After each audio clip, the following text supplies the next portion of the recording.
Okay, welcome back. This is Dr. Chris Walensky, Executive Director of the World Clinical Laser Institute, and we're going to continue the rest of our training here as part 2 in preparation for your hands-on training that you're going to experience with the Waterlase iPlus. So the next thing we're going to discuss is called the laser modes of operation, and what that means is that not all lasers are the same and not all lasers work the same. And as we talked about earlier when we were discussing different active media, how some of them, like the diode, was fired by a semiconductor with electricity, and the other ones used flash lamps and other ways to actually get the photons going, that has something to do with the effect of the laser. So the first one that I'm going to talk about is called continuous wave mode.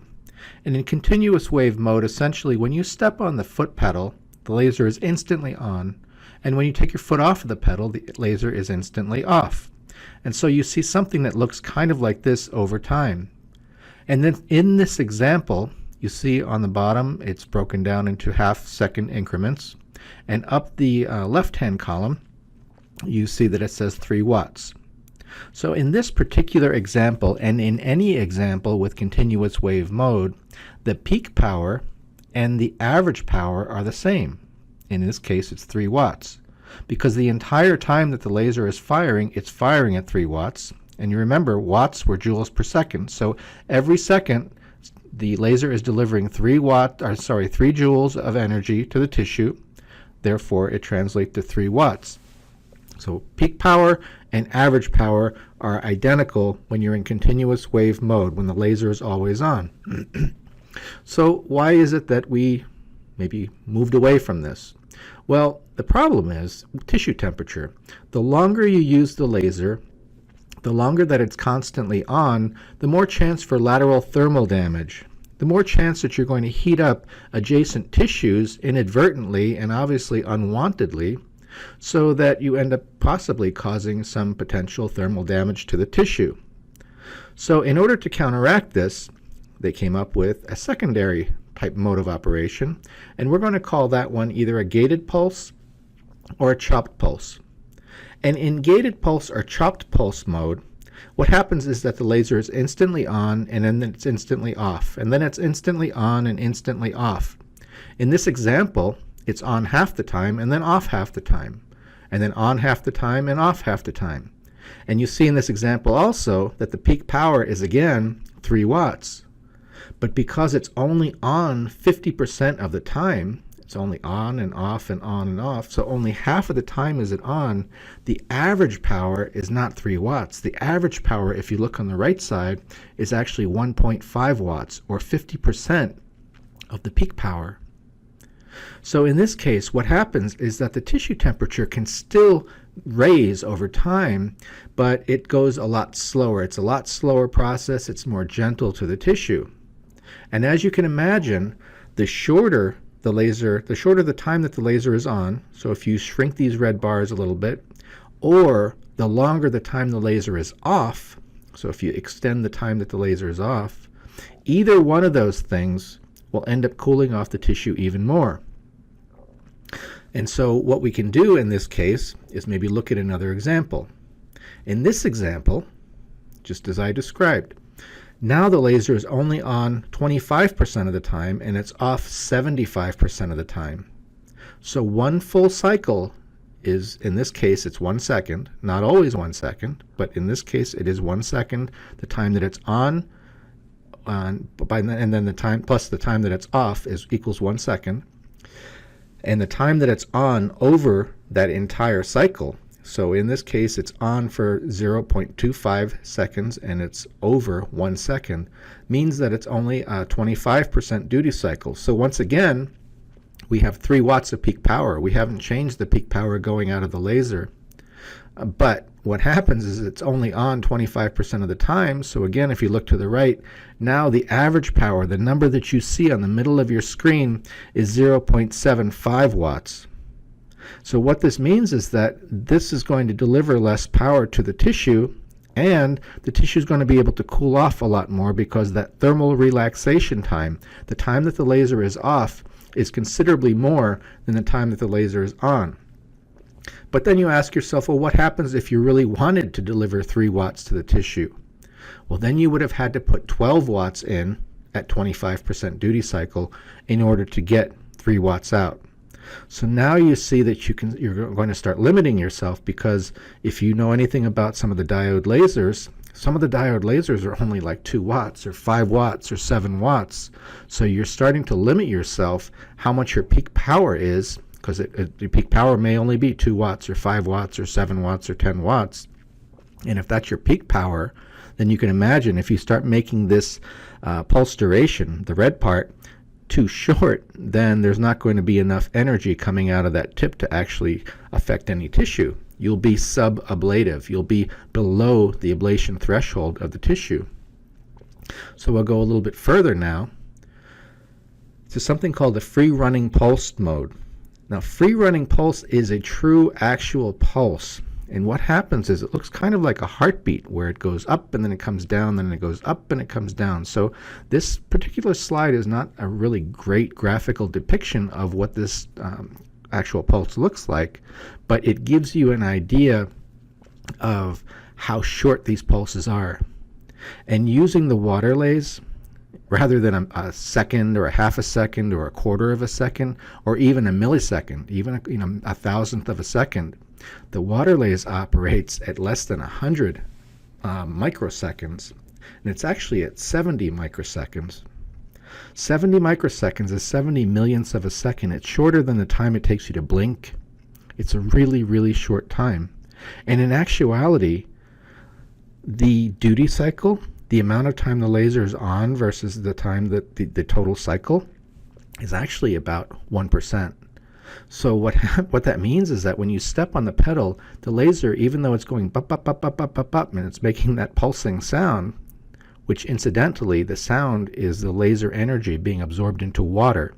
If you turn the water spray off and you step on the pedal of the Waterlase, you won't hear any sound. It won't go pop, pop, pop. It won't make any sound. But then if you take that tip, and you should try this when you get into your hands-on experience, turn the water off, and then turn the laser on, and then aim that tip into the pig jaw or the chicken skin or whatever it is that you're using, and all of a sudden it'll start popping, because there's plenty of water in that tissue. And the laser energy will get absorbed into the water and will start popping again. But what I was saying is that during that popping time, the laser is only on 1% of the time, and it's off 99% of the time.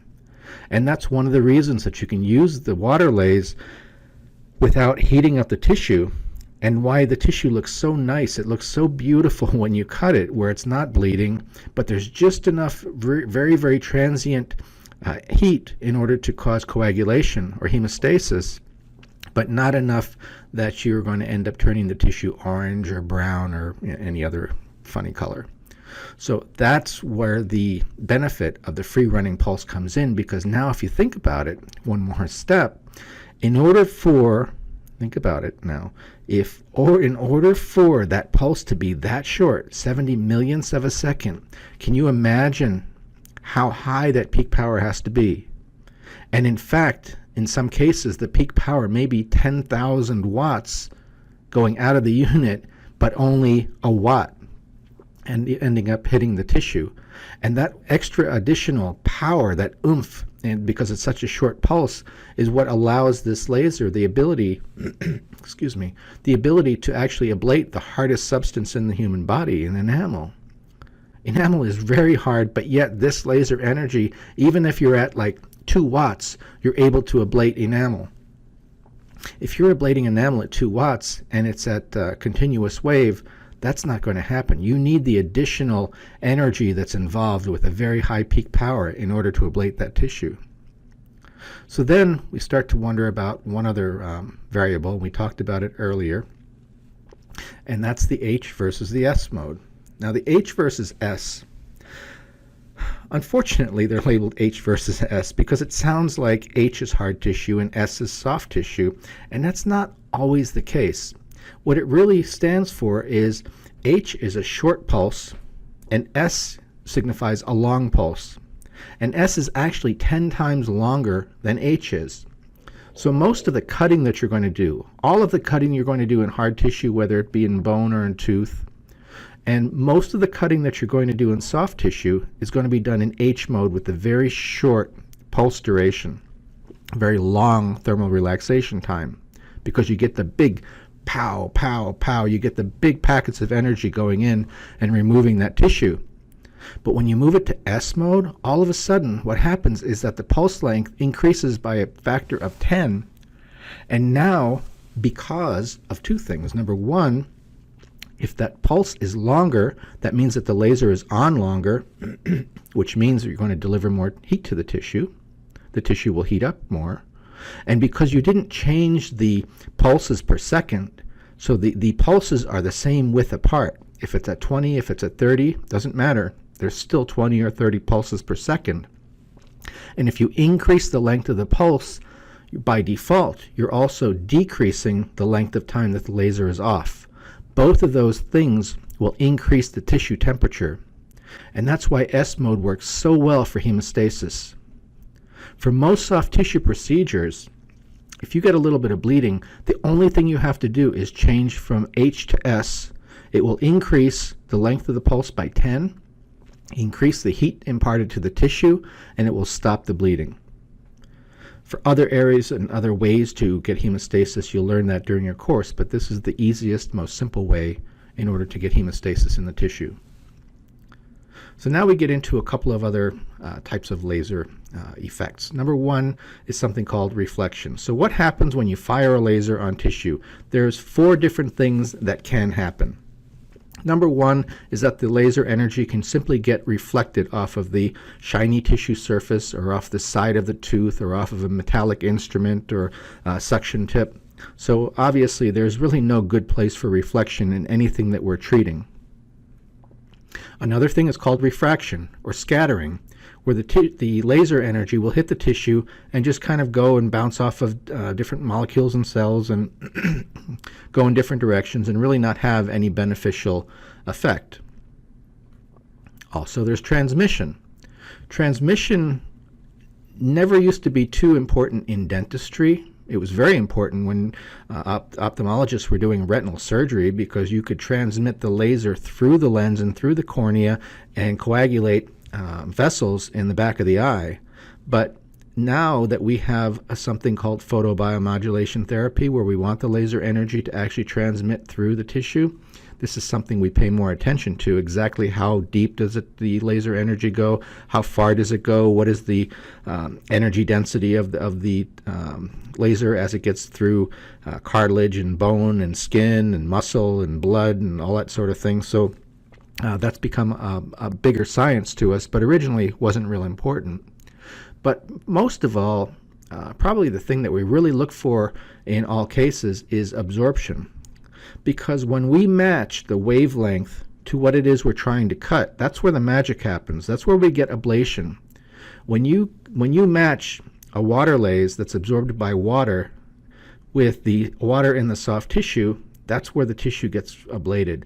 When you match the Waterlase that gets absorbed into hydroxyapatite with a tooth that has a lot of hydroxyapatite in it, that's when the tooth gets ablated. And that's where you end up getting actual ablation of the tissue. So other things that can happen. Tissue temperature. As we're using the laser, sometimes the tissue temperature will increase. Well, the scale is in centigrade or Celsius. And so you know that the body temperature is 37 under normal conditions. So anywhere from 40 to 50, the tissue just heats up. Once you get to 60 degrees, you start getting coagulation, hemostasis. You denature proteins permanently. And that's the coagulation that you're looking for. You're looking to just stop bleeding. You're not looking to burn tissue. 70 to 90 degrees C, we get tissue welding, where the tissue gets sort of elastic. At 100 degrees, which is the boiling point of water, we get vaporization naturally. And then at 200 degrees or higher, the tissue will actually carbonize. This is when the tissue starts turning black. You'll also get coagulation here and denature proteins, as you might imagine, but it's not healthy for the tissue. And this is why one of the tenets is use the least amount of power that you can to get to the result that you want, within a reasonable amount of time, because you don't really want to carbonize. You don't ever want to carbonize the tissue, but you certainly want coagulation in certain instances. And then there's certain instances where you don't want coagulation. Think about some of the soft tissue procedures where if you need to suture the flap closed again, where you really don't want to coagulate and cauterize those blood vessels so that you can actually put them back together again and suture them closed very nicely. So now we're getting into laser safety. And safety obviously is one of the most important things that we need to discuss before your training. And any office that ends up having office, hospital, university, any place that has dental laser or medical laser needs to appoint a laser safety officer, an LSO. This laser safety officer is the person who's responsible for making sure that everyone in the treatment room is wearing wavelength-specific goggles. They're the ones that make sure that all the labels, the warning labels, are in place and all the warning signs are posted outside of the treatment room. They're responsible for knowing how to operate the laser. They need to know the biological effects and the potential hazards of the laser. They need to understand the requirements of OSHA and ANSI, practical safety control measures for lasers, such as keeping the cords out of the way, keeping the fibers from getting caught on chairs, and keeping the tips from getting caught on your clinic coat. Provide laser safety training for anyone in the working environment, and make sure that all of the personal protective equipment, which is specifically laser-specific goggles, are available. They need to understand the interaction of lasers with any combustible materials. They need to understand the potential hazard zone, which is called the nominal ocular hazard distance, the NOHD, and it's different for each laser depending on the power that's being used and the wavelength and the delivery system. You don't normally have to figure it out. You can just get it from the manufacturer. You need to establish a standard operating procedure for the operation of the laser within the facility so that we know what to do in good times and in bad. Be actively involved in the assurance of safe practices and policy. They're the keeper of the keys, meaning that when the laser's not in use, they pull the keys out of the back of the laser and put them in a safe place. And then also they're the ones that required to maintain medical and accident reports should any adverse reactions happen with using the laser. The reason that we have this here is that the World Clinical Laser Institute, the WCLI, has different levels of certification. And when you're done, when you successfully complete the hands-on course that you're going to attend, and you take the examination, you will receive an associate fellowship certificate from the WCLI. If you have interest beyond that, there's also a level of fellowship and of mastership. And as I mentioned earlier on, all the information for this type of program can be found at WCLI.org. And there's some information there that will give you all of the background, what types of cases you'll present, what kind of exam you'll take, what kind of practical you're going to end up doing in order to get your fellowship and mastership, very specific details.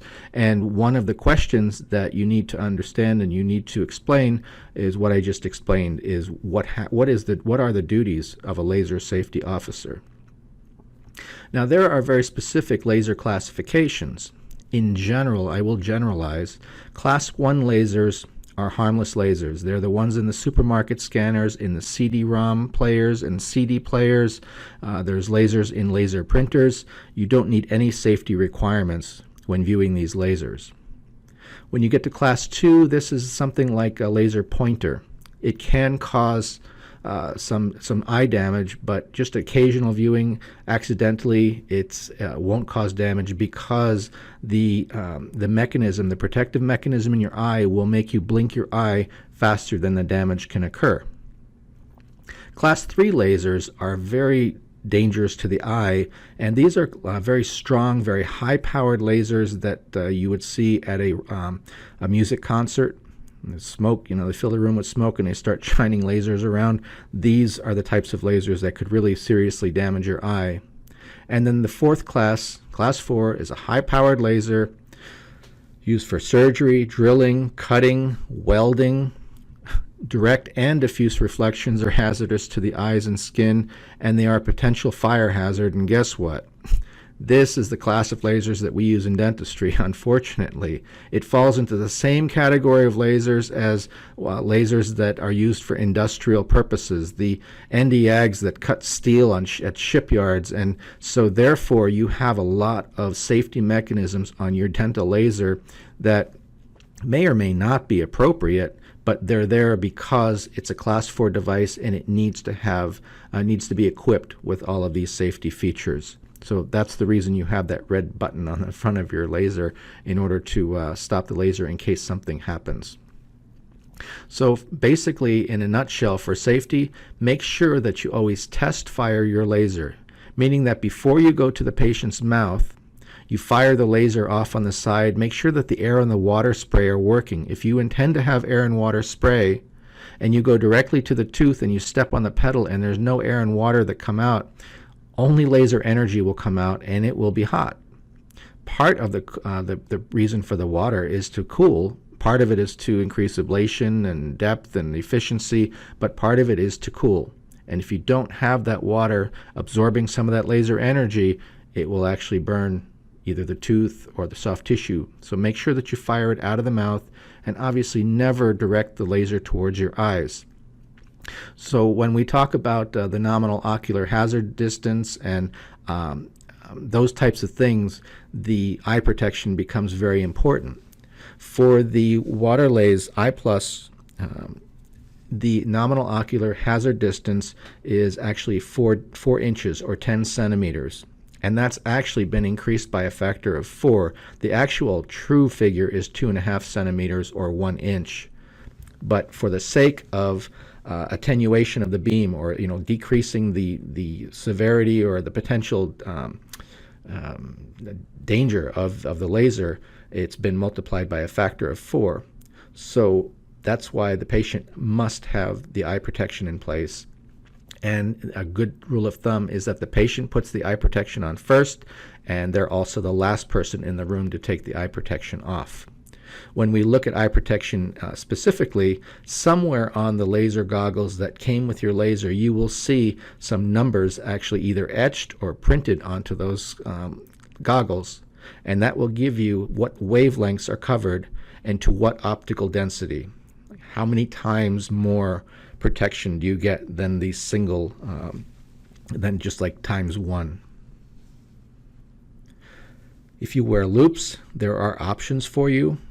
There are some manufacturers that make laser loops that if you have to know which wavelength you're using and then you match it up. Other, obviously it's sometimes difficult to put something like a goggle on the front of your loops. So there's lenses that you can slip on the inside of your loops, and there's a few different ways to do this. But that way, this is a very important tip. And the reason I say that is that really important is magnification. If you can't see what you're doing, so understand that you're so used to using tactile sensation. You're used to cutting with side cutting burrs. You're used to feeling the tissue and knowing what's hard and what's soft. That doesn't happen with a laser. With laser, you're cutting with light, and in most cases, you're not in contact. When you're cutting hard tissue, you're not in contact at all. So you have to go by visual acuity, and the only way you can achieve the proper level is by wearing some sort of magnification or using a microscope.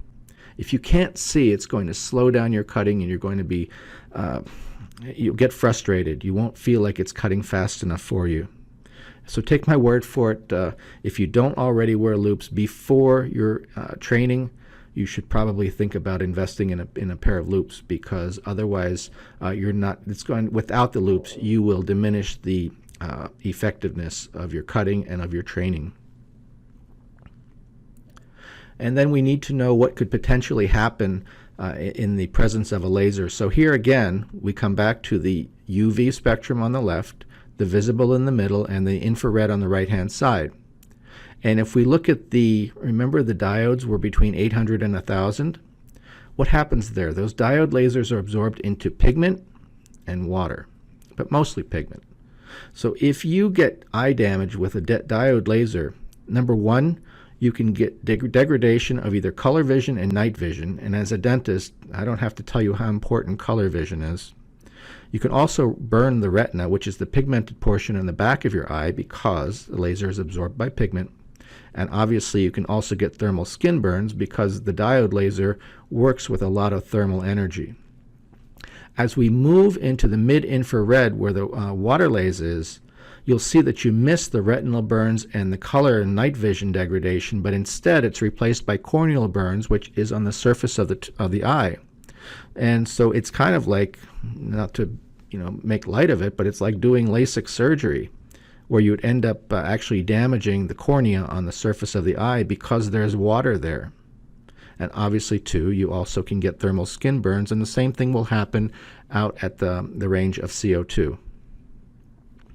As we talk about combustible gases, there's an ANSI document.